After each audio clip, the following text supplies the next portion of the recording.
Hi friends, आता होळी येते म्हणल्यानंतर लेकीला छानसा टी शर्ट मागवला निशूवरनं. जर तुम्हाला हवा असेल तर मी त्याची लिंक वगैरे आहे ना हे करून ठेवते. हे काय आज होळीचं फोटोशूट करायचं तर टी शर्ट आला होता. मग हे फुगे फुगवले. त्याच्यानंतर लेक खूप खुश झाली होती कारण की ते फुगे बघून तिला असं वाटत होतं की कधी मी खेळ घेऊन फोडते. मग आलो खाली, त्याच्यानंतर केली व्हिडिओची स्टार्टिंग. ती खूप खुश होती कारण की तिला पहिल्यांदाच समजत होतं की नाही का आता होळी आहे. म्हणजे होळी ह्या वर्षी तिला जास्त चांगली कळत होती. आणि नाही का मग त्याच्यानंतर खाली आल्यानंतर मुलांना गोळा केला. मग व्हिडिओ करायचा होता. मग सगळ्यांना गोळा केल्यानंतर त्यांना म्हटलं तुम्ही होळी खेळा.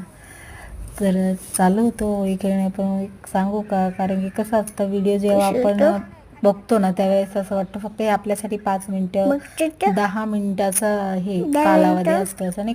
पण त्या व्हिडिओ मागं खूप मेहनत असते. खूप म्हणजे खूप जवळ 2-2.5 तास माझे गेले जवळपास. लेक खूप खुश होती कारण की ते व्हिडिओ बघून तिला जास्तच आनंद झाला होता. आणि कसं असतं माहिती का, तुम्ही एक लाईक करायला खूप विचार करतात. कधी किंवा नाही का व्ह्यूज झाले तर लाईक येत नाही, कधी कधी व्ह्यूज सुद्धा येत नाही. पण कसं असतं खूप मेहनत घेतल्यानंतर असं आपल्याला वाटतं की नाही का जेणेकरून कधी एक तरी लाईक यावा नाही का. होळी आहे म्हटल्यानंतर अगोदरच व्हिडिओ शूट करून ठेवला कारण की जेणेकरून नाही का आपल्याला होळीच्या अगोदर सर्वांपर्यंत पोहोचलं जाईल. यासाठी थँक्यू. एक लाईक एक सबस्क्राईब करा प्लीज.